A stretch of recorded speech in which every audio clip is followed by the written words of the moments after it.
আসিফ শাওন, আপনি ডাকসু যাতে হতে পারে সেটা রিটকারী একজন, আপনি একজন সাংবাদিক, এই মুহূর্তে ডাকসু নির্বাচন করার পরিবেশ এবং প্রেক্ষাপটটা যদি আমাদের একটু বলেন।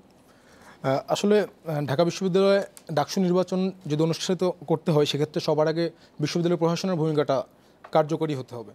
এবং আমরা দেখলাম যে যেই নির্বাচনটা আপনার 2 দশকের বেশি সময়, প্রায় 29 বছর বন্ধ ছিল, 29 বছর পর বিভিন্ন সময় বিভিন্ন আন্দোলন হয়েছে, কিন্তু বর্তমান বিশ্ববিদ্যালয় প্রশাসন এই নির্বাচনটা দেওয়ার একটা উদ্যোগ নিয়েছে।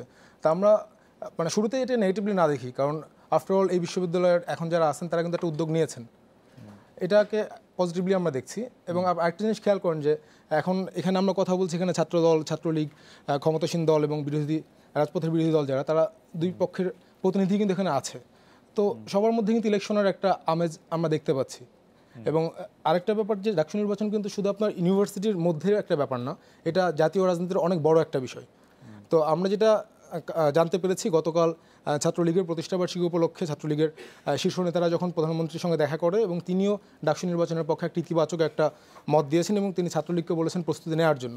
তো সরকার পক্ষ যেখানে আপনারা বলছে ডাকসু ইলেকশনের প্রস্তুতি নিতে বিশ্ববিদ্যালয় প্রশাসন বলছে, আমি মনে করি যে এখানে আসলে জনাব আলী আসিফ, আপনি কি মনে করেন যে ছাত্রলীগ ছাড়া আর বাকি যারা আছেন, আমি আসলে নুরুল হক থেকে সেটা আলাদা করে একটু জানতেও চাইবো যে যারা ছাত্রলীগ করছেন না তাদের পক্ষে ভোট দেওয়ার বা ভোট টানার যে একটি উপযুক্ত পরিস্থিতি সেটি আছে?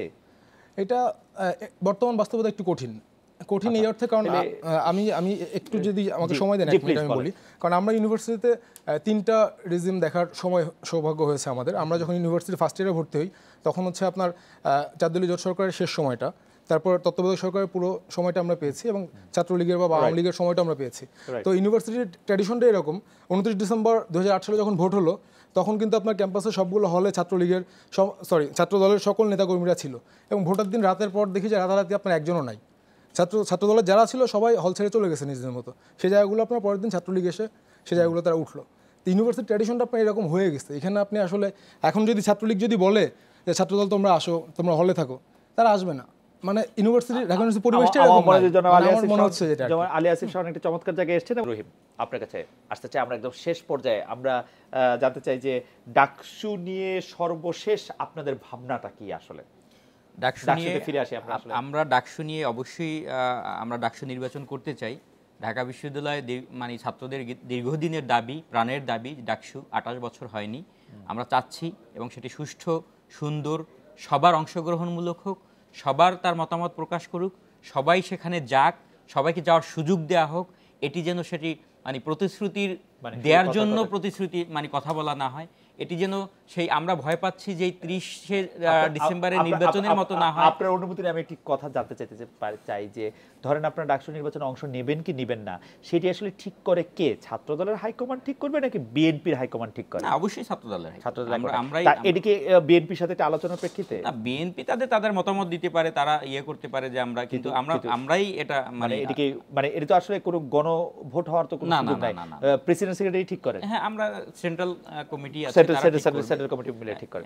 আচ্ছা, আপনার বক্তব্য পরিষ্কার যে আপনি আসলে একটি সব দিক দিয়ে একটি সুষ্ঠু পরিবেশ চান যেখানে আসলে সুষ্ঠু, সেটা যেন 30 ডিসেম্বরের মতো প্রতিশ্রুতির মধ্যে সীমাবদ্ধ না থাকে, বাস্তবে একটি সুন্দর, সুষ্ঠু, সবার অংশগ্রহণমূলক, সবার মতামতের ভিত্তিতে একটি সুন্দর ডাকসু হোক, যেখানে সবার মতামত।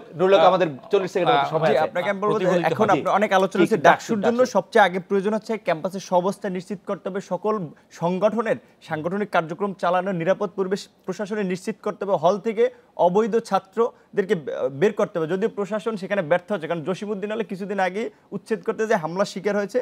এবং আমরা যেটা বলবো যে হলের তো এটা আপনারা ওপেন সিক্রেট যে হলের দখলদারিত্ব ছাত্রলীগের হাতে, সুতরাং ভোট কেন্দ্র সবার বিরোধিতা, ছাত্রলীগ ব্যতীত সবার হলের বাইরে করতে হবে। আমার মনে হয় প্রশাসন যদি সদিচ্ছা থাকে তাহলে সেটি তাদের করা উচিত। আর আপনি আরো একটু বলে রাখা জেনে উচিত যে আপনি জানবেন 1994-95 সালে ইমাজউদ্দিন স্যার, 96 সালে একেজার চৌধুরী স্যার, 2005 সালে এস এম ফায়াজ স্যার, 4বার উদ্যোগ নিয়েও কিন্তু তারা শেষ পর্যন্ত করতে পারেনি। সুতরাং এখানে প্রশাসনের সদিচ্ছাটা।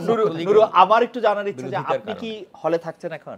না, আমি তো হলে থাকতে পারতেছি না। আমাকে তো কেন হলে থাকলে কি আমি জীবিত থাকতে পারবো না, সেটাই তো সন্দেহ। ক্যাম্পাসেই যাইতে পারি না, হলে থাকবো কিভাবে? কিন্তু আপনি যে এখানে এসেছেন, টেলিভিশনে কথা বলছেন, না এখানে ক্যাম্পাসে তো, এই যে ক্যাম্পাসে যেমন বললাম, এখানে তো কিছু না। ক্যাম্পাসে বাংলা একাডেমি গেলাম, লাইব্রেরির সামনে নির্মম মামলা, তার তো কোনো বিচারও পাইনি, বিশ্ববিদ্যালয়ে কোনো ব্যবস্থা নেয়নি। সুতরাং হলে থাকি কিভাবে? প্রশাসন তো।